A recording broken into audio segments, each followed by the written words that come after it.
어제 본문에서는 레위인 중에서도 아론의 자손들을 제사장으로 구별하여 세우는 내용을 살펴봤습니다. 구별됨, 여러분 기억하시죠?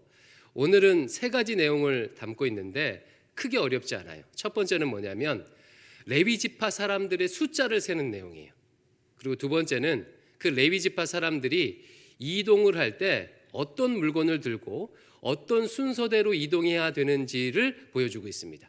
그리고 세 번째는 딱 멈춰서 있을 때, 진을 칠 때 어떤 형태로 레위 지파 사람들이 진을 쳐야 하는지를 보여주고 있습니다. 아주 간단하죠. 내용은 길지만 아주 간단합니다. 순서대로 한번 살펴볼게요. 첫 번째, 레위 지파 사람들 숫자 세는 내용입니다. 39절 말씀을 같이 한번 읽어볼게요. 39절입니다. 시작. 모세와 아론이 여호와의 명령을 따라 레위인을 각 종족대로 계수한즉 1개월 이상 된 남자는 모두 2만 2천 명이었더라. 아멘. 말씀 보니까 무엇에 따라 계수하래요? 종족대로 계수하라고 얘기하고 있어요. 이스라엘 지파 전체를 계수할 때는 12지파, 지파별로 계수했죠. 레위 지파는 종족대로, 즉 가문별로 계수하도록 했습니다.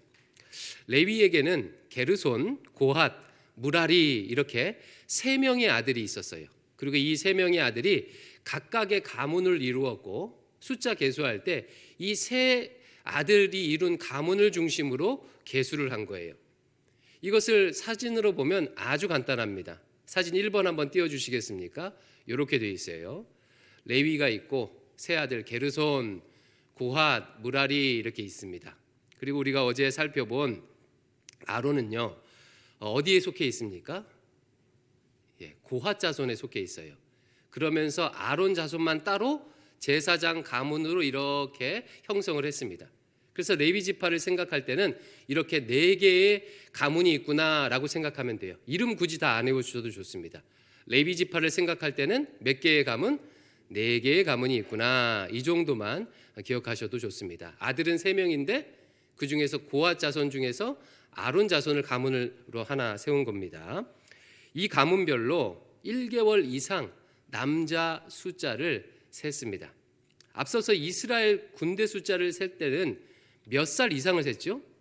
20살 이상이요. 왜냐하면 싸움에 나가야 되니까. 그런데 레위 지파 사람들 숫자를 셀 때는요, 1개월 이상 된 남자를 세도록 했어요. 왜 그랬을까요? 이 부분은 내일 살펴보도록 하겠습니다. 이렇게 센 총수가 2만 2천 명이었어요. 자, 이제 두 번째, 이동할 때 성막의 어느 부분을 들고 어떤 순서대로 이동해야 하는지를 살펴볼게요. 이것도 그림으로 보면 아주 간단합니다. 그림 두 번째 한번 띄워주세요. 이미 봤던 그림이죠.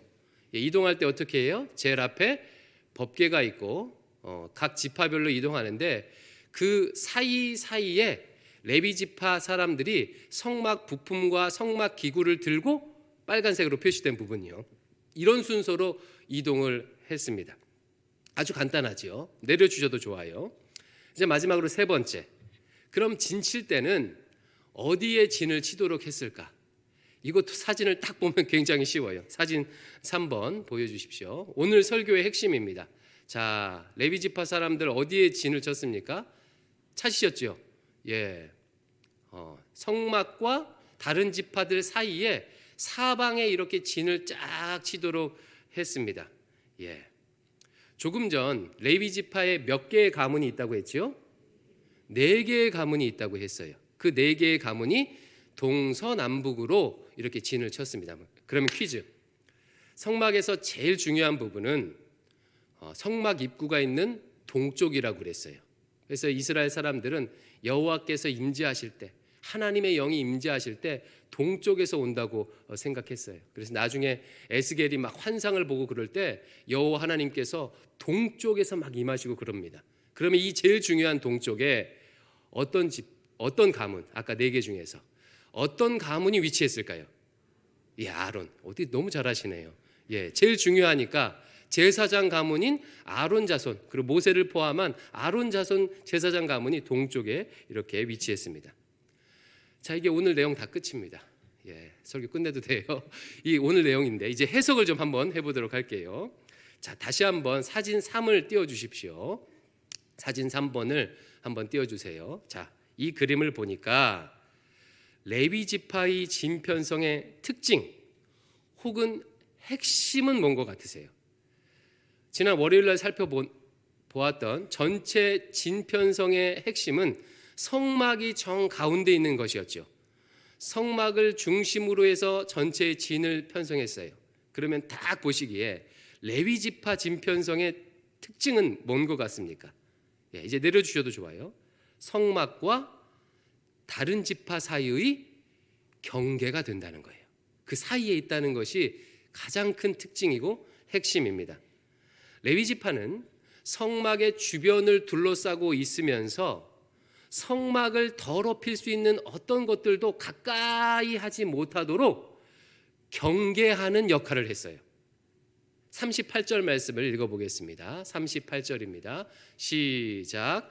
성막 앞 동쪽 곧 회막 앞 해 돋는 쪽에는 모세와 아론과 아론의 아들들이 진을 치고 이스라엘 자손의 직무를 위하여 성소의 직무를 수행할 것이며 외인이 가까이 하면 죽을지니라. 아직 말씀 보니까요, 성막에 허락되지 않는 외인이 가까이 하면 심지어 어떻게 하래요? 죽이래요. 거룩한 하나님께서 임재하시는 성막에 어떤 더러운 것들도 들어오지 못하도록 그런 형태로 진을 쳤던 것이에요. 이와 같은 레위 지파의 진 편성은요, 이 세상을 살아가는 신자가 어떻게 경계를, 내 삶의 주변에 경계를 세우고 살아가야 하는지를 보여줍니다. 구약 시대에는요, 성막이 하나님의 임재하시는 장소였다면 이 신약 시대, 우리 시대에는 하나님은 어디에 임재하십니까? 예수 그리스도를 믿는 성전된 신자 개인에게 하나님이 임하셔요.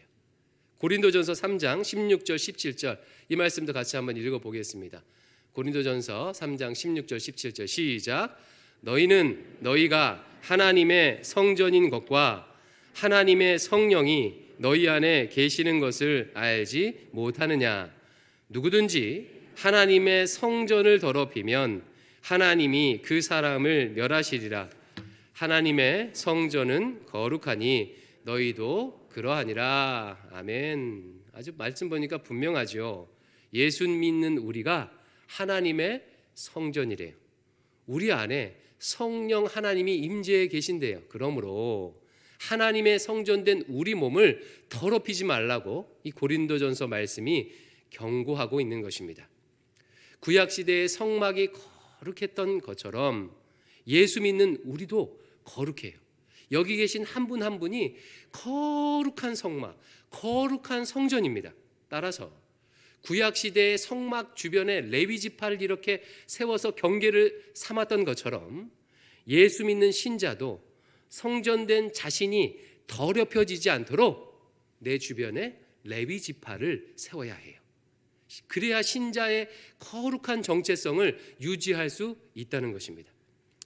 우리는 지금 성과 악의 경계가 점점 더 희미해지는 시대에 살고 있습니다. 일단 물리적으로 보면 죄의 영향력을 받기가 점점 더 쉬워지고 있어요. 예전에는요, 음란물을 한번 보려면 어떻게 해야 되냐면 종로에 세운상가 나가서요, 잡지를 구입하거나 비디오 테이프를 사야 했어요. 시간과 에너지와 돈이 들었습니다. 그러나 지금은 어떻습니까? 마음만 먹으면요, 언제 어디서든 스마트폰을 통해서 음란물들을 접할 수 있는, 아주 쉽게 접할 수 있는 이런 시대에 우리가 살고 있어요. 과거에는요, 간통죄라는 것이 있어서 일종의 그 법이 경계가 됐습니다. 경계가 됐죠. 하지만 지금은 간통죄가 폐지됐어요. 불륜이 훨씬 더 쉬워졌습니다. 돈에 대한 것도 마찬가지예요.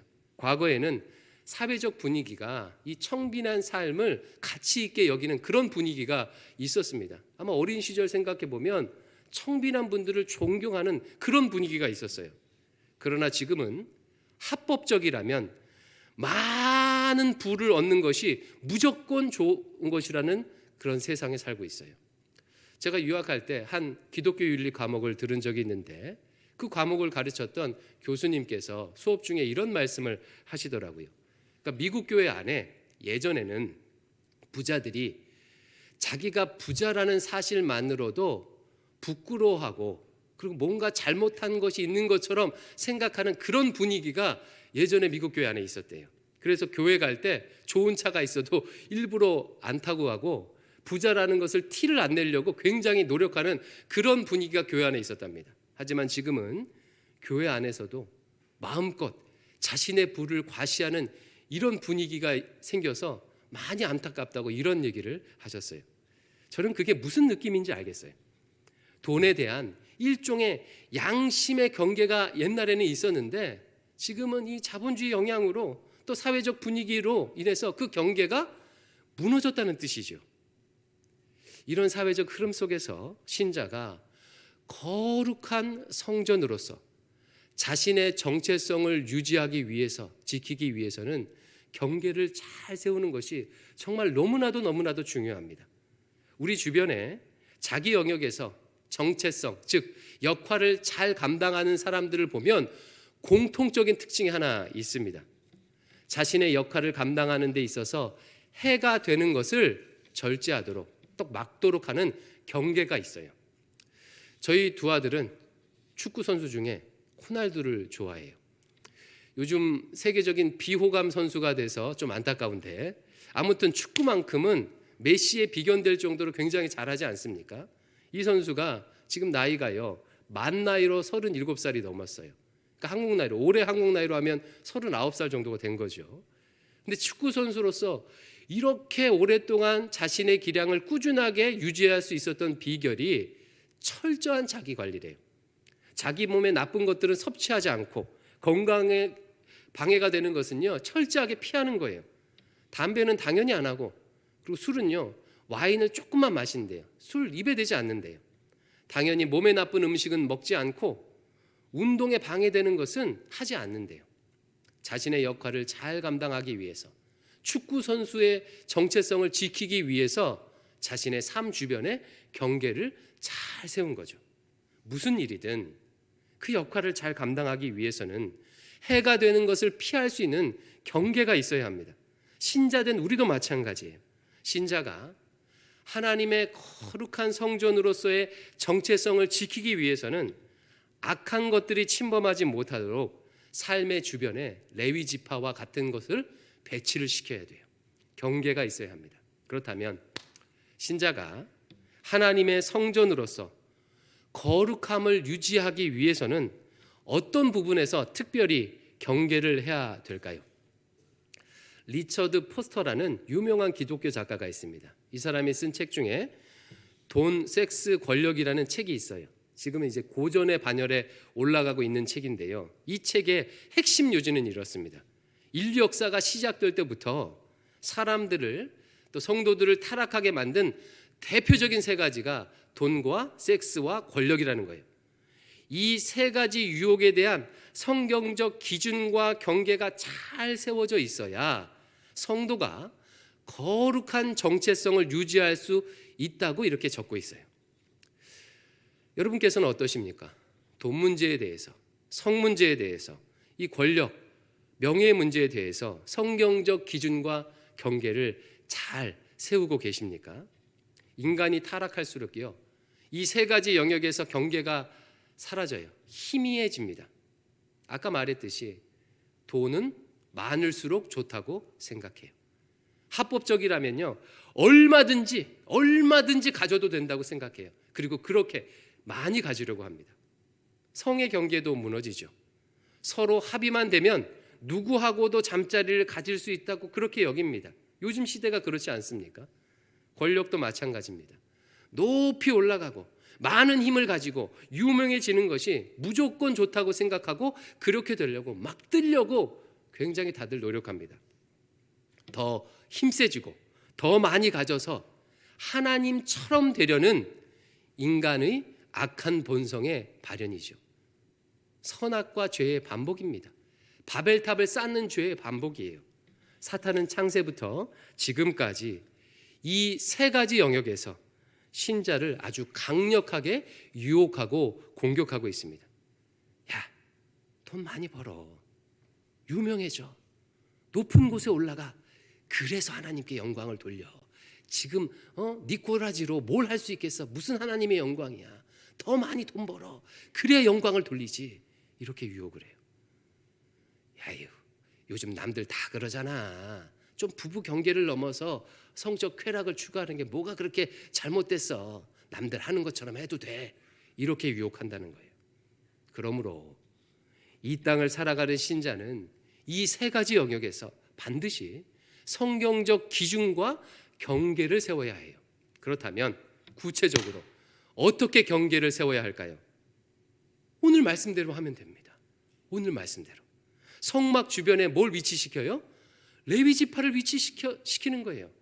구약시대에 그랬던 것처럼 성도된 내 주변에 깨끗한 사람들을 가까이 두면 돼요.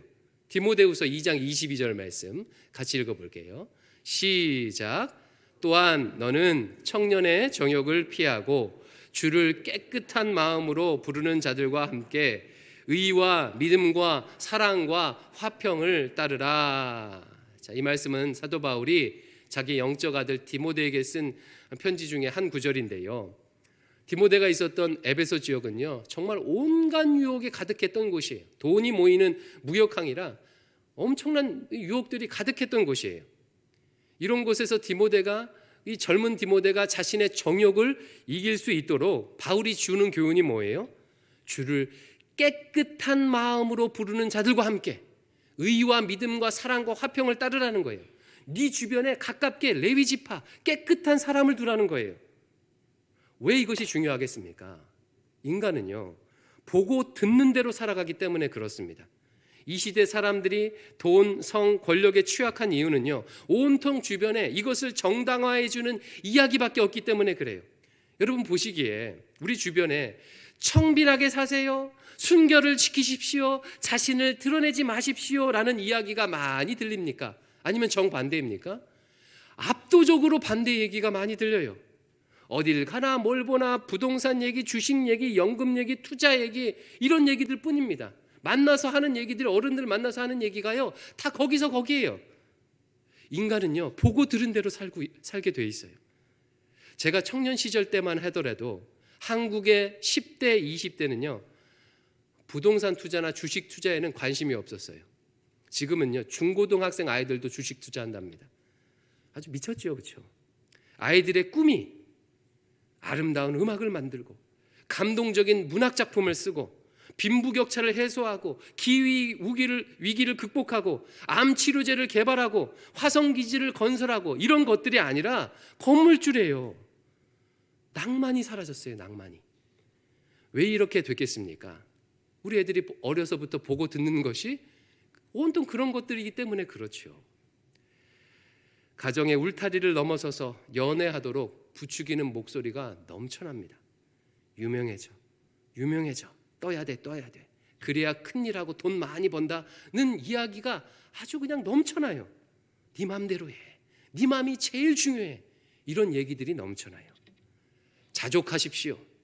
절약하십시오. 명예를 지키십시오. 신의를 지키십시오. 순종하십시오. 겸손하십시오. 절제하십시오. 청렴하십시오. 다른 사람에게 양보하십시오. 등 인류의 공통의 양심과 도덕의 가치를 가르치는 목소리는요, 아주 고리따문한 이야기가 되고 있어요.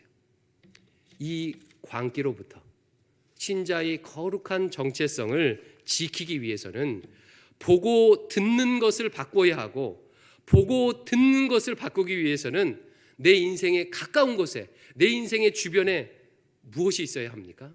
주를 깨끗한 마음으로 부르는 자들이 있도록 해야 된다는 거예요. 거룩한 백성들과 함께 있으면서 서로 의와 믿음과 사랑과 화평에 관한 이야기를 듣고 볼 때 사탄의 유혹을 물리치고 거룩한 하나님의 백성으로 살 수 있습니다. 사람들이 이런 말도 하지 않습니까? 그 사람이 누군지를 보려면 그 사람 친구를 보면 된다, 이런 말이 있잖아요. 그래서 주변에 운동을 많이 하는 사람들이 있으면 이 사람도 운동을 좋아하고 많이 할 거예요. 주변에 등산을 좋아하는 친구들이 있으면, 많이 있으면 이 사람 등산 좋아하겠지요. 마찬가지로 주변에 돈 좋아하고 음주 가무 좋아하고 음란 좋아하는 사람들이 주변에 많이 있으면요, 이 사람도 그렇게 살 가능성이 매우 높습니다. 새해를 시작하면서 거룩함을 지킬 수 있는 내 인생의 경계를 한번 점검해 보십시오. 지금 내 주변에 나랑 가장 가까운 곳에 어떤 사람들이 있는지 한번 생각해 보세요. 파악해 보세요. 혹시 유혹에 취약한 진을 지금 치고 살아가고 있다면 진 편성을 다시 해야 합니다. 나쁜 영향을 주는 사람들을 계속 만나지 마십시오. 그래서 사탄의 밥이 되지 마세요. 누구 엄마만 만나고 오면 마음이 막 불안해져. 내가 인생이 막 뒤처지는 것 같아. 그렇다면 조금 멀리 해도 돼요. 그렇다고 막 의절하라는 게 아니라 조금 멀리 해도 됩니다. 돈, 음란, 권력에 유혹받게 하는 그 유튜브들이 있다면 그런 것들을 멀리 하세요. 그리고 주님을 깨끗한 마음으로 부르는 자들과 가까이 함께 하십시오. 걱정하지 마세요. 하나님께서 반드시 내 인생에 먹을 것, 입을 것, 마실 것 다 책임져 주십니다. 신구약 성경이 전체가 약속하고 있고 믿음의 선배들이 삶으로 증거하고 있잖아요. 그리고 부부 관계에서도요, 충분하게 행복하게 성적 기쁨을 누릴 수 있습니다. 하나님이 그런 축복을 우리에게 이미 주셨어요. 그리고 하나님께서 필요한 대로 나를 하나님의 나라를 위해서 쓰실 거예요. 높아져야 하면 높아지게 하시고 또 나가야 하면 나가게 하시고 장막터를 넓히게 하려면 넓히게 하실 거예요. 그러니까 걱정하지 마십시오. 주를 깨끗한 마음으로 부르는 자들과 함께 의와 믿음과 사랑과 화평을 따르시기를 주의 이름으로 축원합니다.